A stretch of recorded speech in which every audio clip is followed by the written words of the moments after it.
canto nos adentramos en esta jornada de formación, en este encuentro diocesano de familia, que es el segundo del curso.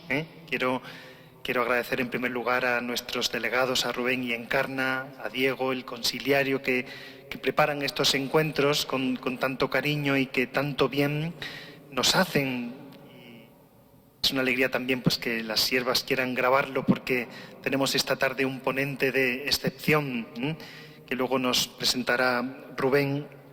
Pero yo quiero recordar un poquito el itinerario que estamos haciendo. El año pasado salía la cuestión de la educación afectivo-sexual, ¿no? Qué importante esa educación para los niños, adolescentes, pero también en todas las etapas de la vida.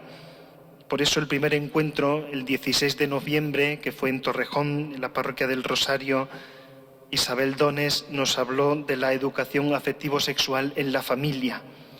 Y hoy, cuando estamos a punto de comenzar la Semana del Matrimonio, y ahora nos explicarán luego en los avisos el programa de una semana apasionante, esta Semana del Matrimonio, pues tenemos al Padre Carlos Granados, que nos va a hablar de educar el corazón. Y tendremos la tercera jornada el 24 de mayo en Algete. Nos vamos moviendo por la diócesis, que tendrá por título El amor de los esposos, 24 de mayo, día de María Auxiliadora. Y ahí el ponente será Pet Borrell, que es un odontólogo, pero que dicen que se deja los dientes hablando de la familia.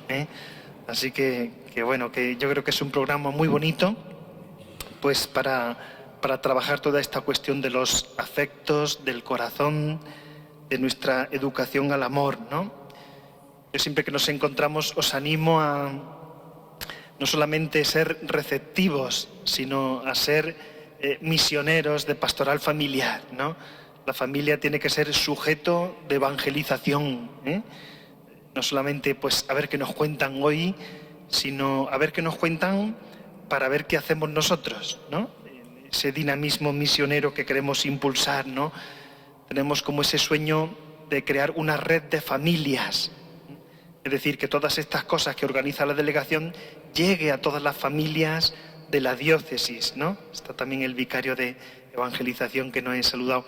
Bueno, pues es un común deseo que tenemos en el Consejo Episcopal, ¿no? De coser bien la diócesis, de que lleguen todas las noticias a todos los rincones de la diócesis, pues que colaboremos todos, ¿no? Que en cada parroquia haya como unos delegados de familia, de tal manera que todos puedan acceder a esta buena noticia del Evangelio y la familia. Existieron un tiempo los EIPAF, ¿no? Los equipos itinerantes de pastoral familiar, ¿no? Pues que todos seamos esos misioneros, esos equipos itinerantes que vamos llevando esa buena noticia. Precisamente el Evangelio de este fin de semana es la pesca milagrosa, ¿no? Pues si queremos hacer una red de familias, es para que las familias caigan en la red, ¿no? Y sean para el Señor, ¿no? Y luego una insistencia muy grande, que vivamos nuestra vocación al matrimonio en grupo, ¿no?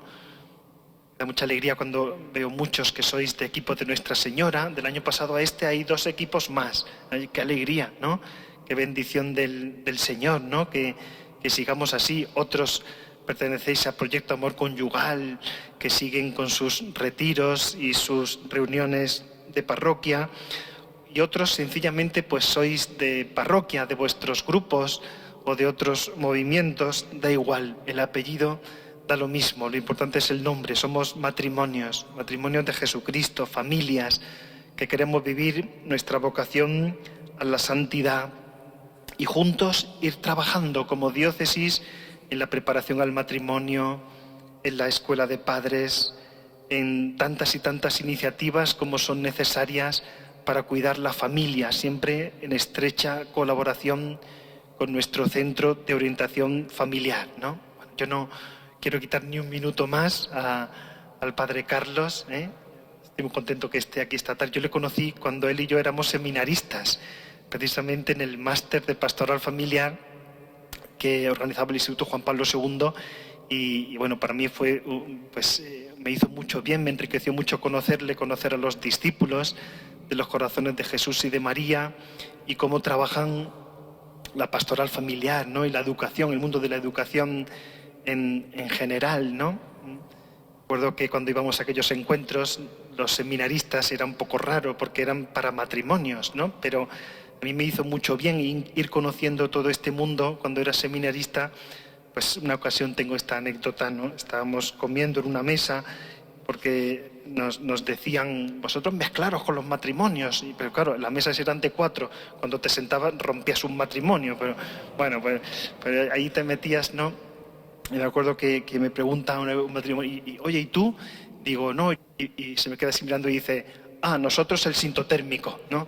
Como diciendo, pues hay muchos métodos, está el seminarista, el sintotérmico, el billing, ¿no? Bueno, pues nos hace falta conocernos, conocernos mutuamente, y esta relación entre sacerdotes y matrimonios a todos nos hace mucho bien, ¿no? Muchas gracias, Carlos, por venir, y ahora nos lo presenta Rubén. Buenas tardes a todos y bienvenidos a este segundo encuentro diocesano de familias. Es una alegría para nosotros que tener a este ponente de lujo para las familias de esta diócesis. Yo creo que es un don, una alegría y una semilla que va a caer en nuestro corazón. ¿Quién es el padre Carlos Granado García? Pues un jovencito que nace en el 74, o sea que es un sacerdote, como ha dicho nuestro obispo don Antonio, de los discípulos de los corazones de Jesús y de María. Es doctor en Sagrada Escritura por el Pontificio Instituto Bíblico, profesor de Sagrada Escritura en la Universidad Eclesiástica San Dámaso y en la UNIR, director del Colegio Estela Maris, director de la Biblioteca de Autores Cristianos. Es autor de algunas monografías, al igual que de numerosos artículos de revista y voces de diccionarios. Es un lujo para nosotros contar con el padre Carlos Granados. Buenas tardes. La verdad es que es una alegría. En primer lugar, un saludo a don Antonio, que la verdad es que hemos compartido también muchas cosas en el mundo de la familia. Y bueno, pues una alegría poder compartir este tema, que realmente es un tema no solo de estudios, sino un tema de vida personal, ¿no? Que es la educación de los afectos, la educación del corazón. Y bueno, voy a partir un poco también de mi experiencia educativa y, por tanto, de estos 8 años en la dirección del Colegio Estela Maris, y de lo que ha significado también el estudio bíblico. ¿Qué es el corazón en la Biblia? El corazón es un lugar de encuentro, donde se encuentran lo intelectivo, o sea, el entendimiento, la razón, y el afecto, el sentimiento. Y esto nos cuesta un poco comprenderlo. Cuando en la Biblia se dice que alguien no tiene corazón, diríamos, bueno, pues que no tiene sentimientos, que no tiene afecto. No. Una persona que no tiene corazón en la Biblia es que no tiene cabeza. Hoy diríamos, este hombre no tiene cabeza. En la Biblia dirían, no tiene corazón. Nos ayuda a entender que el corazón en la Biblia es un lugar unitario, se une en lo afectivo, lo intelectivo, lo corporal, es un órgano del cuerpo, lo espiritual. Cuando el Deuteronomio dice en esta oración tan bonita de la Shema, con todo el corazón, con toda el alma, lo que está diciendo es que el corazón es un lugar de totalidad. Y esta va a ser una parte importante de mi intervención. La palabra clave es integridad, totalidad. Una vez le pregunté a un sacerdote cuál era la palabra clave para interpretar el sexo. Si tuviera que decir una sola palabra. Y dijo, totalidad, ¿no? El sexo se entiende desde la totalidad del cuerpo y del espíritu, la totalidad del afecto y del entendimiento, totalidad. Bueno, pues esto es el corazón, el lugar de la totalidad. Voy a partir de una experiencia educativa que es lo que estoy sufriendo ahora en los colegios, que es la educación emocional. Voy a intentar dar una luz a partir de ahí, porque creo que nos puede ayudar a partir de lo que estamos viviendo en el mundo educativo y en general en el mundo de las familias, la educación emocional. Y voy a dar una luz luego sobre lo que considero que es el punto esencial de la educación afectiva, y me voy a centrar luego en el lenguaje, los ambientes y los ritos para enseñar los afectos. El lenguaje, los ambientes y los ritos para educar la afectividad. Bueno, voy a partir de una cosa que estamos padeciendo en los colegios, que es la educación emocional, que se ha puesto de moda por todas partes. Seguramente habrán escuchado curso de educación emocional. El otro día estuve en una universidad conocida, no menciono cuál, y era un curso de educación emocional en el que, bueno, me pidieron participar. Bien, hay un autor que se llama Gregorio Luri, a lo mejor han escuchado hablar de él, y pues tiene un libro, muchos libros sobre la importancia de los contenidos en la educación. No bastan las emociones, hacen falta los contenidos, ¿verdad? Y él ha insistido mucho en lo que él llama el deber moral de ser inteligentes. El deber moral de ser inteligentes. Y luego tiene otro libro que se llama La escuela no es un parque de atracciones. Y otro que se llama Mermelada sentimental. Bueno, ha insistido mucho en estos temas, ¿verdad? Y dice que a él frecuentemente le preguntan, ¿pero de qué le sirve a mi hijo saber matemáticas si no es capaz de gestionar bien sus emociones? Y que él responde diciendo, bueno, ¿de qué me sirve ponerme unos pantalones verdes si voy a dar un paseo? Y entonces la cuestión es, ¿qué tiene que ver? ¿Verdad? ¿Qué tiene que ver una cosa con la otra? ¿Verdad? ¿De qué me sirve ponerme unos pantalones? La cuestión es, bueno, ¿y qué tiene que ver? Porque a veces este es el argumento, ¿verdad? ¿De qué le sirve al niño aprender matemáticas si no sabe gestionar sus emociones? Bueno, pues la cuestión de fondo es que hoy nos están metiendo esto de la educación emocional, pero el punto es que quizá el saber matemáticas tiene que ver con la educación emocional, tiene que ver con el modo en que él se relaciona con los demás, con el orden que le pone a su inteligencia, a su entendimiento y, por tanto, a su afecto. Bueno, yo quería partir un poco de aquí, de la vinculación, de la integridad. Fijaos que se ha publicado hace poco la encíclica Dilexit Nos, seguro que muchos, bueno, pues os habéis acercado a ella. La encíclica comienza citando a un autor coreano que vive en Alemania, que se llama Byung-Chul Han. No sé si habéis oído hablar de él. Bueno, este autor es el primero que cita la encíclica, de los primeros. Este autor tiene un libro que se llama La agonía del Eros. La agonía del Eros. Y lo que dice es que el amor está muriendo en nuestra sociedad. ¿Por qué? No por un defecto de sentimientos, sino por un exceso de sentimientos. Y lo vincula el exceso de sentimientos, el sentimentalismo, con el auge de la pornografía. Su libro es un autor no creyente, pero que es un filósofo que da en el clavo. Es decir, el sentimentalismo de nuestra sociedad, el sujeto sentimental, está en relación con el sujeto pornográfico. Porque al final lo que hace es disgregar, separar el afecto del cuerpo, y al final la pornografía es un cuerpo sin persona, un cuerpo sin persona. El sentimentalismo es un sentimiento sin razón, ¿no? Un sentimiento sin orden. Bueno, pues es un poco lo mismo, ¿verdad? La lógica del sentimentalismo, el sujeto sentimental.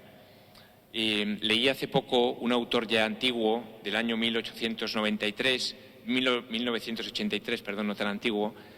Él mencionaba que estamos en la era de los sentimientos, la era de los sentimientos. Es decir, ha pasado la era de la razón y ahora estamos en la era de los sentimientos. Se llama este autor Russell Kirk, es un filósofo, un pensador. Estamos en la era de los sentimientos. Y puede ser, ¿verdad?, que estemos en la era de los sentimientos. Ahora ya no vale el argumento. Estuve hace ya unos años en 13TV presentando un libro, nada excepcional, cuando estaba en la BAC, que por cierto ya no soy director de la BAC, lo dejé hace ya 9 años, pero vamos, no pasa nada porque estas cosas siguen ahí en la web, ¿verdad? Pero cuando estaba todavía en la BAC me tocó presentar un libro en 13TV y al volver me volví con el que era entonces el director, yo creo. Volvíamos en un taxi a la vuelta y yo volvía un poco frustrado, la verdad, porque me parecía que no había enganchado, que había algo, y se lo comenté, le dije, es que me parece que no. El que me había escuchado me dijo, es que en la televisión no hay que argumentar, solo sirve para dar lemas. A mí se me quedó muy grabado aquello, dije, vaya, este es un medio en el que no hay que argumentar, sirven solo los lemas, ¿no? Y bueno, vivimos en esa época, no valen los argumentos, valen los sentimientos, no vale convencer sino emocionar. Es más importante emocionar que convencer. A nadie le convencemos hoy, pero sí le podemos emocionar. Bueno, pues quizá, ¿qué veo yo que tiene como consecuencia esto en la educación? Quería comenzar resaltando 3 puntos de nuestra sociedad actual que dificultan el hecho educativo y que creo que tienen que ver familia, escuela. El primero es que estamos habituando a los niños a abrir ventanas hacia adentro, pero no abrir ventanas hacia afuera. Y esto es muy peligroso, porque el niño que solo se fija en sus sentimientos, en lo que siente, no los podrá comprender nunca, porque el sentimiento no se entiende mirándolo solo a él, fijando la mirada en él. Es como la esfinge, cuando uno se queda mirando al sentimiento, lo petrifica, se petrifica. ¿Cómo se entiende el sentimiento? En el contexto de la vida. Y una sociedad que acostumbra a los niños a mirar sus sentimientos solamente, les incapacita para comprenderlos. Hay un caso, se hizo común en Estados Unidos, que es el caso de la profesora Julie. Aquí no habréis oído hablar de él porque la profesora Julie todos los días presentaba a sus alumnos diciendo: ¿cómo os sentís hoy? ¿Cómo os sentís esta mañana? Bueno, es una pregunta que podría parecer. ¿Qué sucedió? Que un día uno de los niños, un niño de color, empezó a comentar así en voz baja que él se sentía muy mal porque su padre se había marchado de casa, su madre le pegaba, su hermano, bueno, imaginaos, se puso a llorar. ¿Qué pasó? Que toda la clase se puso a llorar. El llanto es contagioso. Y otra niña empezó a contar que también ella estaba fatal. ¿Y qué pasó? Pues que el día en la escuela fue imposible. Y no solo el día, sino la semana. La depresión se había apoderado de los niños.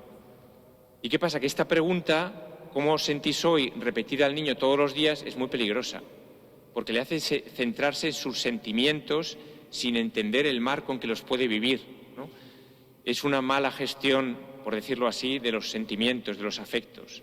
Es una visión del corazón en la que el afecto parece que lo posesiona todo, y es lo que le pasó a esta profesora Julie, que al final la clase se volvió imposible. ¿Cómo enseñar matemáticas después de que un niño se ha echado a llorar ahí en la clase? Y pues imposible, ¿verdad? Bueno, es un ejemplo para decir que hay un riesgo muy grande en la sociedad de hoy de centrar el sentimiento en el sentimiento, y eso nos incapacita para comprenderlo. Bueno, un segundo punto, aquí tenía también, me acordaba, estuvimos cenando hace poco con la profesora Blanca López Ibor, quizá algunos la conocéis, es una oncólogo que trabaja en Montepríncipe en cuidados paliativos. Ella nos comentaba el peligro en estos niños que están, ella trabaja con niños que están ya pues, en momento terminal, ¿verdad?, de la enfermedad, y es durísimo, como os podéis imaginar, ¿no? Ella decía que hay un gran peligro en ese trabajo de lo que ella llamaba la erótica del sufrimiento, que consistía en centrarse tanto en el dolor que al final el dolor se vuelve casi atractivo, y es así, ¿no?, que decía que se exagera, uno se centra mucho, y ella trabaja mucho por como que la persona no se centre demasiado en el dolor, ¿no?, porque se vuelve con un cierto atractivo erótico del dolor. Pasa lo mismo con los sentimientos, ayuda a no centrarse mucho en ellos, comprenderlos en un contexto más amplio, ¿no? Bueno, pues veo un primer peligro aquí, ¿no? Otro peligro que veo en el marco de nuestra educación emocional es que al centrar a los niños mucho en la educación emocional les privamos del contenido y por tanto de la lectura. Y la lectura, luego volveré sobre ello, es fundamental para educar los afectos. Quien no lee no tiene vocabulario para poder interpretar sus afectos, no tiene referencias. Quien no lee, un niño que no lee, está perdiendo la posibilidad de leer sus afectos, de interpretarlos bien. No tendrá vocabulario para distinguir una tristeza de una depresión, de un mal día. No tendrá vocabulario para distinguir una alegría de una exultación, de un gozo. No tendrá vocabulario para distinguir el temor del miedo, el santo temor de Dios, el terror, ¿no? Bueno, pues hay un vocabulario que ayuda mucho.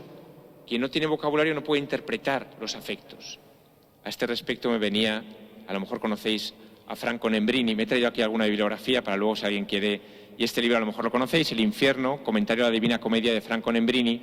Él comenta, en un momento os lo voy a leer porque creo que vale la pena, dice así, ¿no? Dice que él se encontraba cuando tenía 12 años trabajando, sus padres le habían mandado, porque era mal estudiante, a trabajar a una tienda, y estaba pasándolo muy mal, verdaderamente mal. Sufría mucho, anhelaba a sus padres, trabajaba mucho, y cuenta lo siguiente: en esta situación me acuerdo, como si fuera ayer, de una noche a las 10, tras una dura jornada de trabajo, en la que me pidieron que descargara un furgón de cajas de agua y de vino. Realmente no podía más. Mientras subía y bajaba por la empinada escalera que llevaba al almacén, con esas cajas tan pesadas, lloraba. Y entonces hubo un instante en el que me detuve con una caja en las manos, porque de repente afloró en mi memoria un terceto del paraíso, en el que Cacciaguida le predice el exilio a Dante con estas palabras: tú probarás cómo sabe de amargo el pan ajeno y qué duro es el bajar y subir por las escaleras de los demás. Eso era exactamente lo que me estaba ocurriendo. Subía y bajaba por las escaleras de los demás. Me quedé paralizado, literalmente, fulminado por esta expresión, preguntándome: ¿pero cómo es posible? Me rompo la cabeza intentando encontrar las palabras adecuadas para expresar lo que me está pasando, y en un terceto de hace 700 años encuentro descrita la experiencia que estoy haciendo. Bueno, esto fue lo que le llevó a Nembrini a escribir estos volúmenes de comentario a la Divina Comedia, porque él, en un texto que había estudiado, que había leído, de pronto dijo: ahí va, si esto es lo que me está pasando. Interpretó su situación afectiva de tristeza, depresión, a la luz de algo que había leído. La lectura es fundamental para interpretar, no solo para nuestros niños, sino para nosotros, para interpretar mis afectos, qué me está pasando, para interpretar el corazón. Bueno, al privarles de lecturas, les privamos de capacidad de interpretar y leer sus afectos, evidentemente, ¿no? Y en tercer lugar, y esto es un tema un poco controvertido, a lo mejor hay aquí algún psicólogo, psicoterapeuta, en fin, psiquiatra, pero creo que es importante decirlo. Hoy día hay un exceso, una sobreabundancia de dirección de los niños y también de los adultos al tema psicológico. Y creo que es una enfermedad de nuestra sociedad de hoy, ¿no? Intentar resolver la educación afectiva a través de la recurrencia al psicólogo. El psicólogo, claro que tiene su lugar, nos ayuda mucho, pero yo lo veo en los colegios, en los niños, en cuanto hay un problema, psicólogo, etiqueta, es hiperactivo, tiene déficit emocional, tiene discalculia, tiene dislexia, tiene altas capacidades, tiene, en fin, no os podríais imaginar la cantidad de niños que tienen algo. Ocupan más del 50% de las clases. Ya digo, es infinito. Hay una autora que se llama Abigail Shrier, que ha escrito un libro que se llama Mala Terapia, en la que advierte de estos riesgos. Dice: vivimos en una sociedad en la que ciertamente toda la vida ha habido enfermedades mentales, ¿no?, y dificultades, pero hoy día cualquier pequeña dificultad de integración afectiva se deriva. Y esta palabra derivar pues tiene sus riesgos, porque implica que lo derivo al especialista, pero que los padres no asumen una capacidad educativa de decir: soy yo quien educa el corazón de mi hijo, soy yo quien soy capaz de tener recursos para, a través de la lectura, los ambientes, los ritos, luego diré, el vocabulario, la conversación, y es muy fácil derivar. Y habrá ocasiones en las que hay que hacerlo, no tengo duda, pero esta autora pone de manifiesto que nunca ha habido en nuestra sociedad tanta atención a estos problemas, y lo paradójico es que cada vez crecen. Las estadísticas son tremendas. Si tú tienes atención a un problema, lo lógico sería que decreciera el problema. Lo paradójico es que crece. Cada vez que atiendes, es como ella lo llama con una palabra que creo que es la iatrogenia. Es decir, que el médico a veces, al intervenir, produce más enfermedad. Eso es frecuente en los médicos, ¿no? Uno cuando interviene tiene que velar que no empeore el enfermo con la intervención. En el caso de, bueno, pues puede pasar, ¿verdad?, que estemos haciendo un exceso de derivar cuestiones que tocan el buen juicio de los padres, de los educadores, de los profesores, ¿no? Y que a veces pues nos pase esto. Bueno, bien, veía estos riesgos, ¿no? También hay otro riesgo evidente junto a la educación emocional, que es la educación por competencias. Los que estáis en educación lo sabréis, pero nos afecta a todos.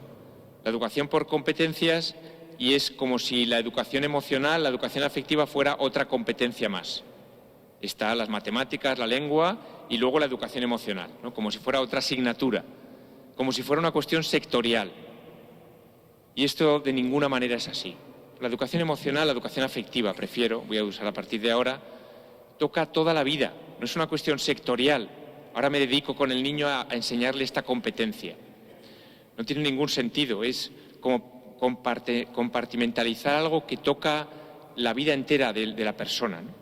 El Papa Juan Pablo II decía, en Cruzando el umbral de la esperanza, decía: el amor no es cosa que se aprenda. Y sin embargo, decía él, no hay nada que sea más necesario enseñar. Es paradójica la frase, ¿verdad? El amor no es cosa que se aprenda. Y sin embargo, no hay nada que sea más necesario enseñar. O sea, hay que enseñar a amar, pero no es algo que se aprenda como una asignatura más. No es algo que se aprenda en una sesión de... Es siempre una educación indirecta. Desde siempre, desde Aristóteles, hemos sabido que la educación afectiva no es directa, sino indirecta. Yo no tengo un control, decía Aristóteles, físico sobre mis afectos. Yo no puedo decir ahora, voy a ponerme contento. Y ninguno nos ponemos contentos por decirlo, ¿verdad? Voy a ponerme triste.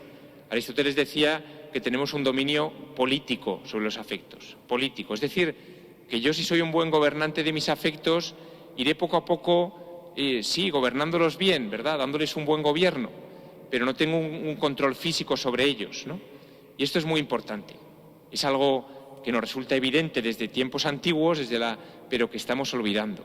Y se reduce la educación afectiva a una competencia o a un modelo de educación emocional, a veces de derivación, que nos hace, pues yo creo que en el fondo, mucho daño. Bien, voy a comenzar ya, después de esta parte un poco más crítica, con lo que me interesa. ¿Cuál es el origen, el comienzo? ¿Dónde empezamos con la educación afectiva? ¿Cuál es el punto de partida? Bien, yo creo que el punto de partida es reconocer un misterio. Reconocer un misterio. Reconocer que los afectos no se gestionan. La palabra gestión es una mala palabra, viene del mundo de los negocios y ha colonizado un poco la educación. Hoy en la educación tenemos mucho vocabulario del mundo de los negocios. Los créditos, rendimiento educativo, gestión, todo son, ¿verdad? Parece que la educación se ha convertido en un negocio, como si fuera del mundo de la bolsa. Y no es así, ¿verdad? Hay que reconocer en primer lugar que en el afecto hay un misterio. Dice el libro de Jeremías 17, dice, el corazón humano, ¿quién lo comprenderá? Solo Dios, el que lo creó, puede abarcarlo, puede sondearlo. ¿Verdad? El corazón humano, ¿quién lo comprenderá? Y hay que partir de que hay un misterio que no controlamos, que es el mundo afectivo. A veces no sabemos por qué estamos así. Y es un punto de partida el reconocer, hoy no sé por qué estoy así, me encuentro mal. Es una sabiduría afectiva también el reconocer que hay un misterio en mis afectos, algo que quizás sea un mal día, quizás sea algo que me dijeron ayer, quizá algo que, bueno, hay un misterio, ¿verdad? San Agustín también, pues decía que los afectos humanos eran tantos como los pelos de la cabeza, para los que todavía tenemos pelos en la cabeza, ¿verdad? Pero bueno, que decía él que son muchos, que a veces no están bajo nuestro control, son más que los pelos de la cabeza y a veces no. Ese misterio evidentemente nos remite a un misterio mayor, es el misterio de un amor. El afecto se comprende desde un amor que me precede y eso es importante entenderlo, ¿no? Hay un amor que me precede, el amor de mis padres, para un cristiano, el amor de Dios. El punto de partida para la educación afectiva es el amor. Nosotros hemos creído en el amor, dice San Juan. Él se refiere al amor de Dios. Lo podemos referir a un amor de los padres, a un amor que uno ha experimentado. Sin amor no se comprende ningún afecto. Sin el amor que lo precede, luego volveré sobre ello. El punto de partida, por tanto, es preservar el misterio que soy, el misterio de que soy amado. Hay un misterio en mi vida que me precede, que es un misterio de amor, sin el cual no entiendo ninguno de mis afectos, ni a dónde camina ni a dónde voy, ¿no? Fijaos, los que hayáis leído la obra de C.S. Lewis, Los cuentos de Narnia, creo que algunos seguro que os habréis tropezado con los cuentos de Narnia, hay una frase que se repite frecuentemente, bueno, sabéis, para los que no lo hayáis leído, que en los cuentos de Narnia hay un león que se llama Aslan, que este león representa a Cristo, y es un león que aparece y desaparece de vez en cuando, ¿no? Y es un león poderoso que salva de situaciones de peligro, que actúa cuando hay que actuar, que les deja sufrir a los niños, pero que luego finalmente... Bueno, y hay una frase que se repite sobre este león, sobre Aslan, que aparece de vez en cuando, periódicamente, en los tomos de los cuentos de Narnia, que es, los niños dicen, él no es un león domesticado. Él no es un león domesticado. No es un león domesticado, no es un león que yo pueda controlar, atrapar con mis... Creo que se aplica muy bien también al mundo afectivo. No es un león domesticado. No se trata de domesticar nuestros afectos, de hacerlos, ¿verdad? Luego volveré sobre ello, pero se trata de integrarlos. Integrar, que esta palabra es tan importante, totalidad. Fijaos que la sociedad de hoy, luego también hablaré de ello si da tiempo. Bueno, estoy diciendo muchas cosas que luego hablaré de ellas, pero creo que dará tiempo. Pero fijaos que la sociedad de hoy tiene una relación con la ira, con la cólera, muy negativa. A todo el mundo le parece fatal la ira. Yo oí al profesor Juan Pérez Soba una vez que él quería escribir un elogio de la ira, porque la ira es muy importante en la vida moral, muy importante. Jesús, tenemos en los evangelios varias veces que se encolerizó, con razón, la ira justa, la ira honesta, claro. Pero hay ciertas pasiones, ciertos afectos a los que la sociedad les tiene miedo, porque son fuertes, los afectos fuertes, los que tocan el irascible, ¿no? La esperanza, la desesperanza, la ira, el miedo, ¿no? Y son afectos importantes, ¿no? Y por tanto, el tenerlos también presente, el valor que juega. La ira no es mala, lo malo es dejarse llevar por la ira. Igual que la tristeza no es mala, o el temor, lo malo es la desconfianza. Bueno, pues todo esto creo que entra dentro de esa cuestión de no domesticar, que es el intento moderno, ¿no? El hombre moderno busca crear un modelo tecnológico de hombre. Y este autor que os mencionaba antes, Byung-Chul Han, ha hablado mucho de esto. No caer en el dominio de la tecnología, el hombre tecnológico.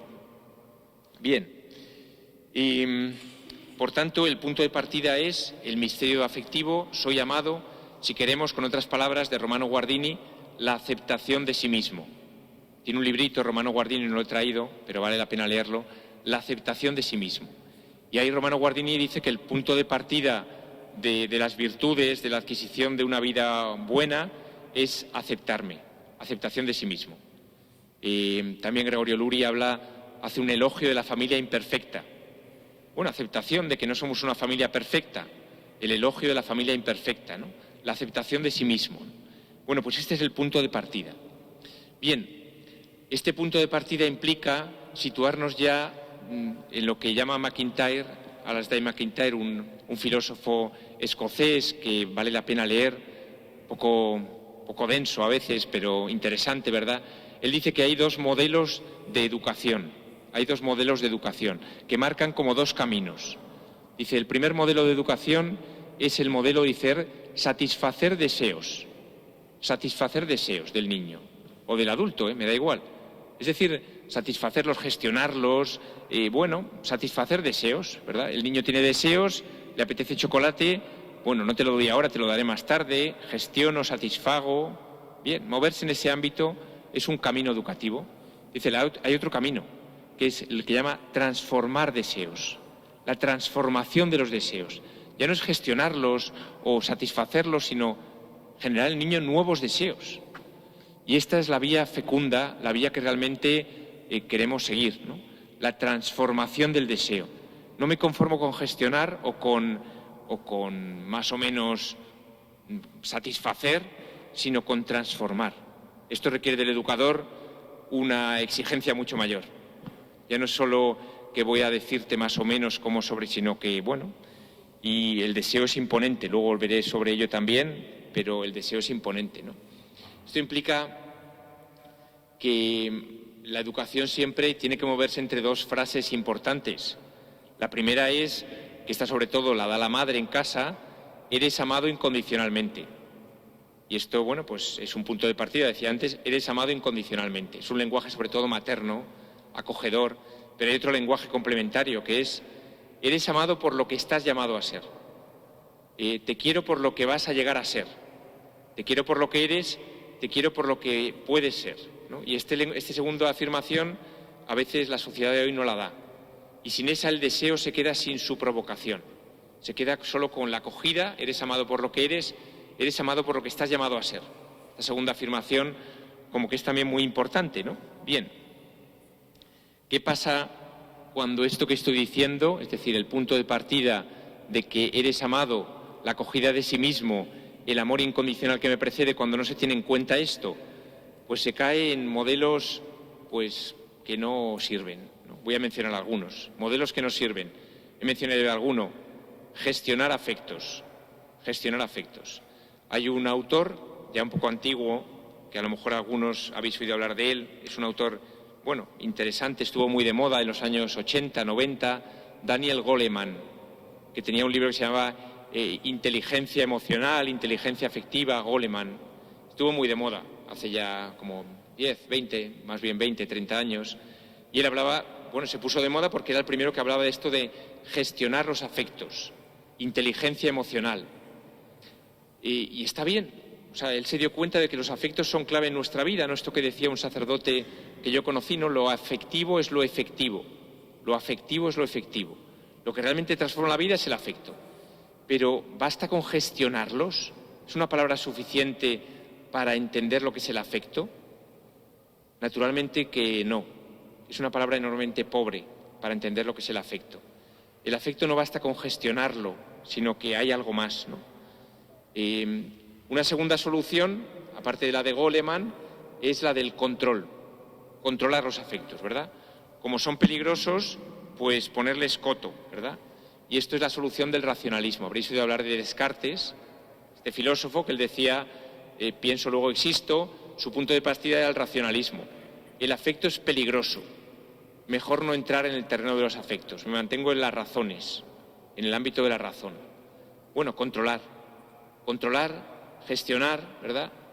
Otra solución errónea e indebida es la de decir, bueno, dar rienda suelta. Dar rienda suelta. En la charla que estuve el otro día, más o menos era la solución que proponía el ponente.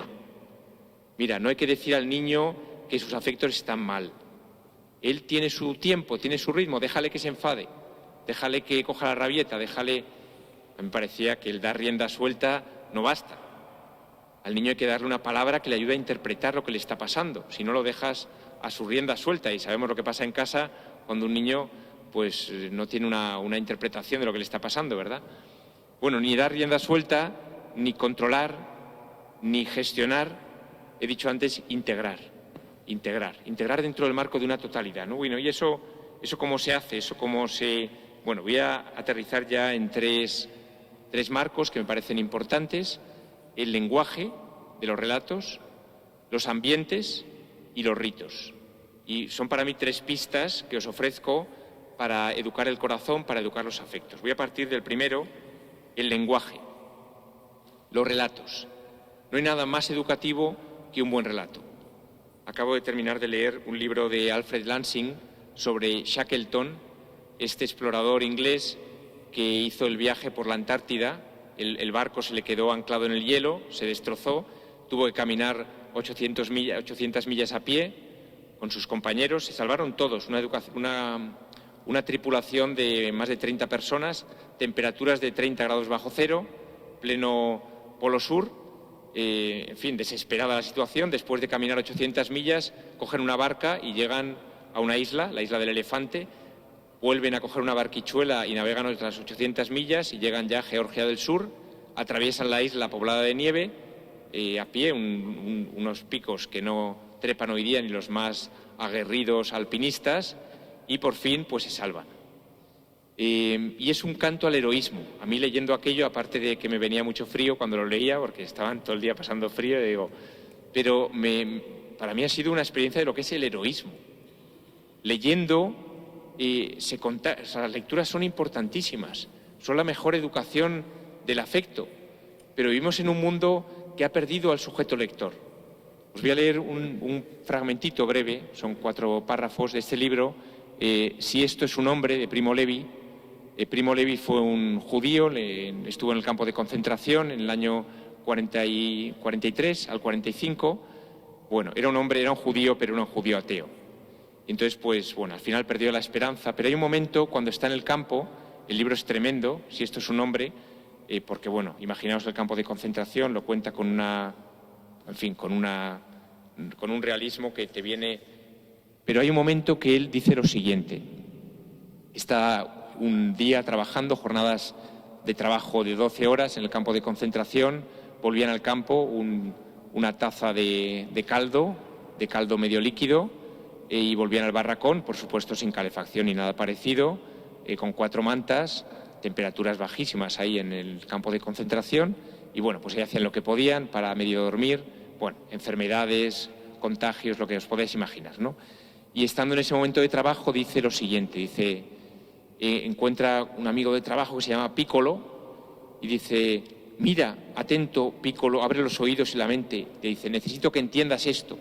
Y empieza a decirle a Piccolo una cosa que él recuerda, considerad, seguid vuestra ascendencia, para vida animal no habéis nacido, sino para adquirir virtud y ciencia. Le cita unos versos de Dante, que son estos, ¿no? Considerad vuestra... Son unos versos que en la Divina Comedia de Dante dice Ulises, se lo encuentra ahí Dante en el infierno a Ulises, y Ulises está a punto de partir porque está en Ítaca, pero quiere seguir navegando. Y entonces les dice a sus compañeros de camino, les dice, considerad vuestra ascendencia, para vida animal no habéis nacido, sino para adquirir virtud y ciencia, y les exhorta así a navegar más, ¿no? Y dice Primo Levi, como si yo lo sintiese por primera vez, como un toque de clarín, como la voz de Dios, aquellas palabras olvidadas me recordaron quién soy y dónde estaba. Como si las oyera por primera vez, dice él, como si fueran una palabra de Dios, aquellas palabras de la Divina Comedia le recordaban quién era y dónde estaba. Bueno, la lectura, ¿no? Que es un arte, como digo, poco olvidado en nuestra sociedad. También Romano Guardini cuenta, cuando estaba una vez con una persona, un varón, que le contaba un poco sus temas de amores, y Romano Guardini no le entendía, decía, es que no entiendo lo que este hombre me quiere decir, porque él no había tenido esa experiencia, y decía, no entiendo. Y dice que leyó, cayó entre sus manos esta obra de La Vita Nuova de Dante, y entonces pues la leyó, y dice que acabándola de leer entendió lo que le pasaba a aquel hombre. Entonces pudo ayudarle, no, porque, bueno, la lectura es una educación afectiva, como digo, de primera magnitud. Hemos perdido lo que es el sujeto lector, por la tecnología, por muchos motivos, por la aceleración de nuestra sociedad contemporánea, por lo que supone leer, ¿no? Y algunos padres, cuando les digo esto en el colegio, me dicen, bueno, sí, la verdad es que yo tampoco leo. Y digo, bueno, quizá vosotros habéis vivido en una sociedad donde había un relato social en el que era fácil situarse. Pero hoy día el contrarrelato es muy fuerte. Si los educandos, si los jóvenes no leen, no tienen herramientas para situarse ante un contrarrelato a base de series, juegos de ordenador, videojuegos, etcétera, etcétera, que es muy fuerte. Si no hay esa capacidad de confrontarse con relatos reales, es difícil entender cómo interpretar mis afectos, ¿no? El lenguaje. Tenía aquí también, bueno, pues una cuestión que me parece muy decisiva, ¿no? Los niños, ¿cómo aprenden a hablar? ¿Cómo aprende a hablar un niño? Ninguna madre de aquí seguro que habéis sacado palabras para enseñarlas al niño y las habéis puesto al lado, ¿verdad? Neumático, ¿verdad? Nadie ha enseñado a su niño a hablar así, ¿no? Libro, ¿no? El niño, ¿cómo aprende a hablar? Aprende a hablar fundamentalmente porque entra en una relación afectiva con sus padres. Y en esa relación afectiva entiende lo que se dicen sus padres. El niño que no tiene afecto no aprende a hablar. Esto hubo una prueba dramática, ya sabéis, en Francia, ¿no? Estos niños que les dejaron sin contacto físico y no hablaban. No les tocaba a nadie, no tenían afecto paterno, no hablaban. El aprender a hablar tiene que ver con el afecto. El niño entra en una relación afectiva con los padres y empieza a interpretar por la mirada, por el cariño, por el tono, por la modalidad en que se hablan, que se están queriendo decir algo y va interpretando. La educación afectiva y la educación del lenguaje van paralelas. El niño aprende a hablar así. Nadie le enseña a hablar de un modo intelectual, poniéndole ahí, enseñándole. El niño aprende a hablar por afecto, por contacto afectivo con los padres, ¿no? Y esto es muy importante también para entender que el lenguaje va muy vinculado con el afecto. Cuando no hay palabras para expresar lo que siento, no lo siento bien. Y la lectura me suministra capacidad de interpretar lo que estoy sintiendo. Y las palabras para sentirlo bien, y para decirlo bien, y para poderlo comunicar, y al comunicarlo dejarme ayudar. Si no tengo las palabras, no tengo el afecto. Si no tengo las palabras, no tengo el afecto. Y esto es tan importante en el matrimonio, lo entendéis bien, ¿no? Cuando falla la comunicación, ¿no? Cuánto crisis matrimoniales por falta de comunicación. Yo a veces pienso, bueno, por falta de comunicación, por falta de vida afectiva que permite esas palabras que interpretan lo que uno está sintiendo. Y en el vínculo afectivo las palabras se interpretan bien, se ayudan, ¿no? Van vinculados a afectos y lenguaje. Livio Melina, en un artículo que se titula así el artículo, Analfabetismo afectivo y cultura del amor. Analfabetismo afectivo y cultura del amor. Dice este Livio Melina, este autor, él dice que les falta a los niños hoy y a los adultos la capacidad de, dice él, leer y escribir. Un analfabeto es el que no sabe ni leer ni escribir. ¿Leer y escribir qué? Dice, leer y escribir las experiencias afectivas. Leer significa interpretar, no son capaces de interpretar los afectos, no somos. Y escribir es escribirlas en una trama vital, dotarlas de unidad, darle la unidad de una vida. Ni leer ni escribir. Bueno, pues ahí dejamos ese reto. Y dice que lo que faltan para poder leer y escribir las tramas afectivas es maestros, comunidades vividas, autoridad y relatos. Maestros, comunidades vividas, autoridad, personas de autoridad y relatos. Bueno, creo que son cuatro marcos importantes, ¿verdad? Faltan maestros, faltan personas que tengan la capacidad de comunicar su experiencia de vida, faltan comunidades vividas. Antes os he dicho que vivimos en una sociedad en la que hay mucha comunicación y poca comunidad. Y nos haría falta generar más comunidad y menos comunicación. Hay mucha comunicación, estamos todo el día con el móvil, estamos súper comunicados. El Internet, el móvil, las redes sociales, muchísima comunicación, pero poca comunidad, poco rito, poco trato corporal, poca conversación, poco roce y abrazo y vínculo en el cuerpo, ¿no? Mucha comunicación, poca comunidad. Y esto lo están sufriendo también, obviamente, los niños, ¿no? Y la educación afectiva se resiente, ¿no? Faltan maestros, comunidades vividas, autoridad y relatos. Bien, he dicho, por tanto, el lenguaje, como una primera escuela de afectos, los relatos, ¿no? En segundo lugar, los ambientes. El otro día les preguntaba a unos matrimonios, ¿qué significa un hogar cristiano? ¿Qué significa un hogar cristiano? ¿Cuándo entra uno en una casa y dice esto es un hogar cristiano? Bueno, pues las imágenes, la puerta, hay un Sagrado Corazón en la puerta, a lo mejor hay unos ambientes adecuados para la conversación familiar. Uno dice, bueno, es que no tengo dinero, tengo un piso, sí, incluso en un piso pequeño, da igual. ¿Qué significa un hogar cristiano? Digo, en primer lugar, antes de entrar en las relaciones matrimoniales, como ambiente, ¿qué hay en las paredes? ¿Qué lugares hay generados para poder conversar el matrimonio? ¿Dónde está la televisión? Si está. ¿Hay una Biblia entronizada en la casa? ¿Qué significa un hogar cristiano? Bueno, es una pregunta provocativa para todos los que estáis casados, pero ¿qué significa un hogar cristiano, ¿no? Un ambiente, porque el ambiente educa los afectos. Hay unas fotos que recuerdan la historia de la familia. Hay una estantería en la que el niño se entusiasma con los libros, porque ve que sus padres tienen una estantería no con libros ahí de adorno, sino con libros gastados, usados, ¿no? El ambiente educa afectivamente. Es una escuela fundamental. Seguramente habréis oído esta experiencia que hicieron en el metro de Nueva York. Yo no la he verificado, pero se cuenta y os la transmito así. En todo caso, es verdad lo que dice de fondo, que el alcalde de Nueva York decidió, bueno, pues sacar un día los vagones de metro perfectamente limpios y ordenados, y a partir de ese día funcionaron así. Dicen que decreció notablemente la criminalidad en la ciudad, en el metro, porque en un lugar bonito a la gente no le venían ganas de hacer cosas feas. Bueno, pues puede ser verdad que lo entendemos también en nuestra casa, en nuestro cuarto. El ambiente ayuda a que haya una afectividad ordenada, ¿no? Bueno, creo que esto, pues el ambiente, no solo digo como hogar cristiano, casa, sino también como ambiente educativo, ambiente personal. El otro día, hablando con este Gregorio Luri, que antes os mencionaba, decía que más que la ley, lo educativo es la pertenencia. Más que la ley, lo educativo es la pertenencia.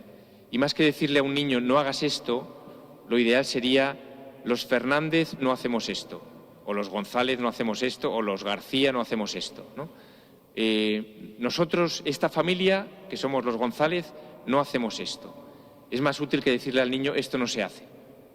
La ley educa menos que la pertenencia. La pertenencia educa más, ¿no? Y creo que es una gran verdad, ¿no? Porque la pertenencia genera un vínculo afectivo. Es que si pertenezco a esto es al final educar en la nobleza. Es en una educación en la nobleza. La ley es importante, pero es más importante la nobleza de pertenecer a un gran linaje, a una gran familia, a una escuela, a una parroquia, a un colegio, ¿no? Los de la parroquia no sé qué no nos portamos así. Yo se lo digo a los alumnos también, ¿verdad? Los del colegio, la Maris, no, es que esto no se hace en este colegio, ¿no? Bueno, creo que es una cuestión importante de ambiente educativo, ambiente familiar, ambiente matrimonial. Leí hace poco también lo que es el elogio de una familia imperfecta. A lo mejor algunos lo habéis escuchado, pero decía allí que hay 3 características para todo padre que quiera educar bien.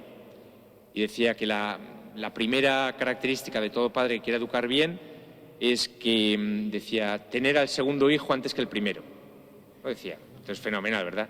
Tener al segundo hijo antes que el primero, porque entonces ya sabes lo que tienes que hacer, ¿verdad?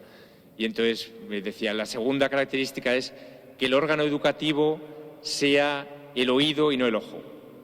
Que el órgano educativo fuera el oído y no el ojo. Que los niños funcionaran por lo que les decimos y no por lo que ven.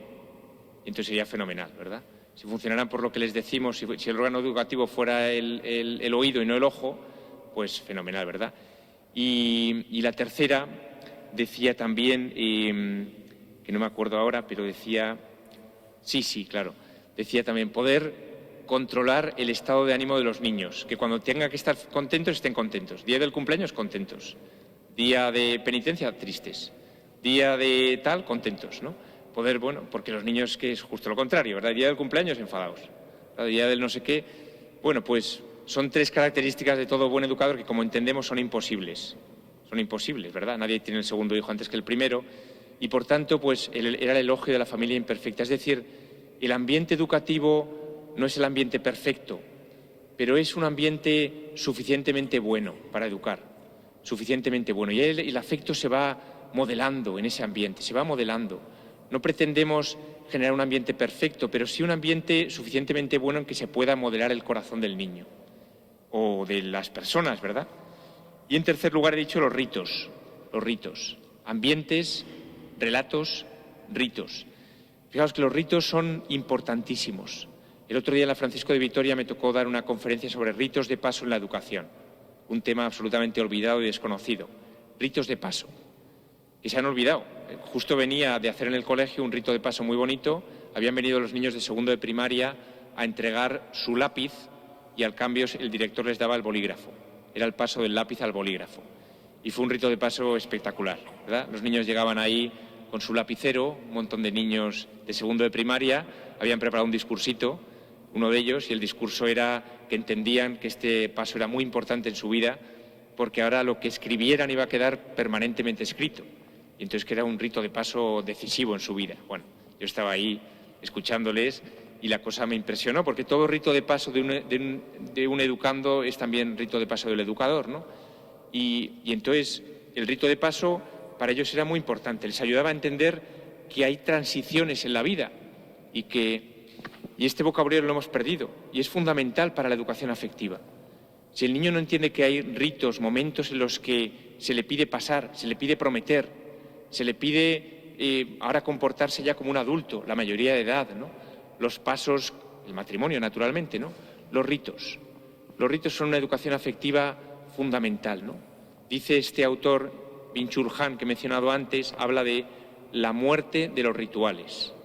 La muerte de los rituales, la desaparición de los rituales. Nuestra sociedad ha hecho desaparecer los rituales.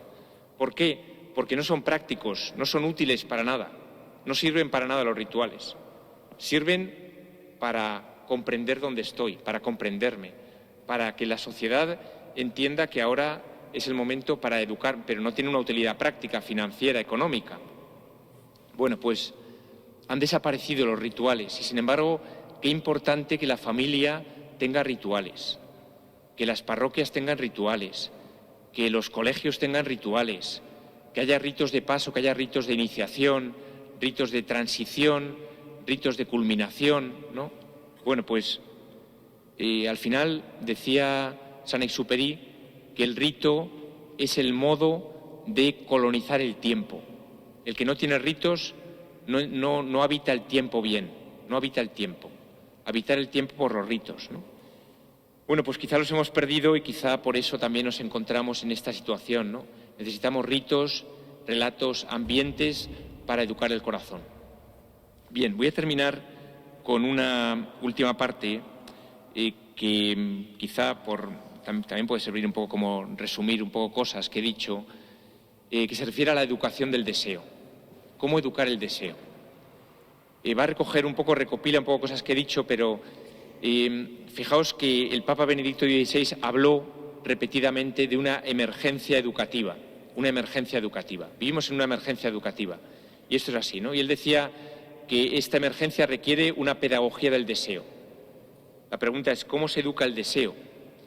Y él decía que el deseo solo se educa en relación al amor que lo precede y a la comunión que lo orienta. El deseo solo se educa, según la lógica, usando una metáfora de los ríos, del salmón y de la trucha, ¿no? El salmón remonta al río hacia el origen, la trucha baja al río hacia el final, ¿verdad? El deseo se entiende en relación al amor que lo precede y a la comunión hacia la que se orienta. El deseo es muy imponente y por eso a veces es lo primero que se nos presenta. Y el niño quiere comer otro helado después de comer. Y bueno, eso pasa, ¿verdad? Le apetece otro helado.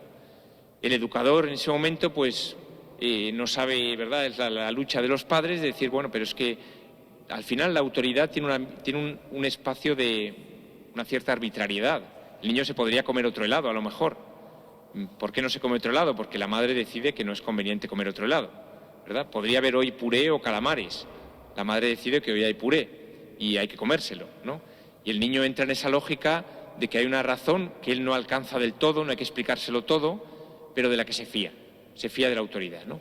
Y el deseo se va educando así, ¿no? En esas prácticas, requiere lógicamente del niño también y del adulto el situarse bien, entender que el deseo imponente no tiene la última palabra.